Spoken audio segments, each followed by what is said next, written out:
Noroña menciona que la propuesta de reforma al Poder Judicial por parte de Norma Piña no se tomará en cuenta en materia de reforma judicial, pero sí para ser considerados en la discusión de la reforma a las fiscalías, de la reforma en materia de seguridad pública y de la Defensoría del Pueblo. 24, el día de ayer, la ministra presidente de la Suprema Corte de Justicia de la Nación, Norma Piña, emitió un mensaje planteando una propuesta de reforma al Poder Judicial. Desde el 5 de febrero, el compañero presidente López Obrador envió su iniciativa de reforma al Poder Judicial y con mucha arrogancia, lo digo con franqueza, el Poder Judicial la ignoró. Se hicieron 29 foros en esa etapa, no acudió ninguna persona juzgadora. Ganamos la elección el 2 de junio, el pueblo nos dio un mandato de hacer esa reforma y el paquete de reformas presentada por el compañero presidente López Obrador. Y entonces reaccionó el Poder Judicial, se hicieron 9 foros. Al primero acudieron los 11 ministros de la Corte, los escuchamos y estuvimos escuchando a muchas personas juzgadoras durante este proceso. La discusión ha terminado, es el tiempo del Poder Legislativo y el pasado 4 de septiembre la Cámara de Diputados, por 357 votos a favor y 130 en contra, aprobó la reforma al Poder Judicial, dando el primer paso en este proceso. El día de ayer, 8 de septiembre, por 25 votos a favor y 12 en contra, las Comisiones Unidas de Puntos Constitucionales y Estudios Legislativos aprobaron la minuta enviada por la Cámara de Diputados, por nuestra colegisladora. Mañana, 10 de septiembre, a las 11 de la mañana, se le dará la primera lectura y así iniciará el proceso en que el Pleno de la Cámara de Senadores, que me toca presidir, que me honran con esa responsabilidad, iniciará la discusión.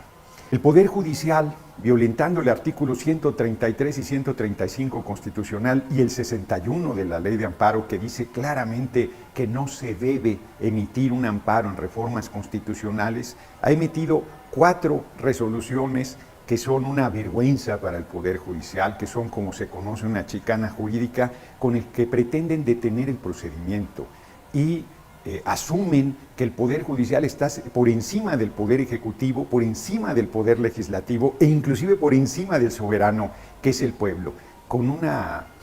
prepotencia increíble, han despreciado que el pueblo puede elegir por el voto universal, secreto y directo a las personas juzgadoras, como lo hace con el Poder Ejecutivo y con el Legislativo, y han hecho una campaña donde se atreve la ministra presidente Norma Piña a decir que queremos destruir el Poder Judicial. Una declaración irresponsable, una declaración falta de verdad, una declaración que muy lejos está de plantear el centro de nuestra reforma, que es una profunda reforma que acabe con la corrupción, que ponga en manos del pueblo la supervisión y la decisión de quienes estén sirviendo como personas juzgadoras, desde los jueces federales hasta los ministros y ministras de la Corte.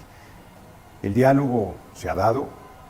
es tiempo del Poder Legislativo, es tiempo de la Cámara de Senadores, tenemos la mayoría calificada, 85 senadores son la mayoría calificada, 86 son 67.18, pasa por encima del requisito constitucional y una vez aprobada por la Cámara de Senadores será enviada a los congresos de los estados para culminar con el procedimiento que marca el constituyente permanente. Otros temas que aborda en su propuesta la ministra Norma Piña podrán ser considerados en la discusión de la reforma a las fiscalías, de las reformas en materia de seguridad pública, de las reformas en materia de defensoría del pueblo, pero en materia de reforma al Poder Judicial, esta seguirá su procedimiento establecido perfectamente en el marco constitucional vigente y en mi condición de presidente de la mesa directiva de la Cámara de Senadores, garantizo que se dará la más amplia discusión en el Pleno del Senado, que se oirán todas las voces que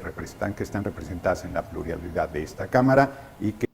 AMLO mencionó durante la mañanera que la presidenta de la Suprema Corte de Justicia de la Nación, Norma Piña, está en su derecho de disentir ante la propuesta de reforma al Poder Judicial. Las declaraciones de AMLO se dieron a raíz de que Norma Piña presentó un documento al que denominó Reforma Integral al Sistema de Justicia en México, Desafíos y Propuestas, con 66 propuestas para mejorar la ética, la legitimidad judicial, fortalecer los poderes judiciales locales, la seguridad pública, la investigación criminal y la atención a víctimas de delitos, entre otras cosas. La ministra, senadoras del PRI, del PAN y de Movimiento Ciudadano aseguran que la reforma de AMLO no garantiza justicia y que se quieren someter al Poder Judicial. Pero para la mayoría de los mexicanos no consideramos que no favorezca al pueblo debido a que se ha evidenciado la corrupción del Poder Judicial, el nepotismo, el amiguismo, la injusticia y mucho más. Todo esto es motivo por el cual la gente respalda la propuesta de AMLO. Pero bueno, ¿cuál sería tu punto de vista acerca de este tema?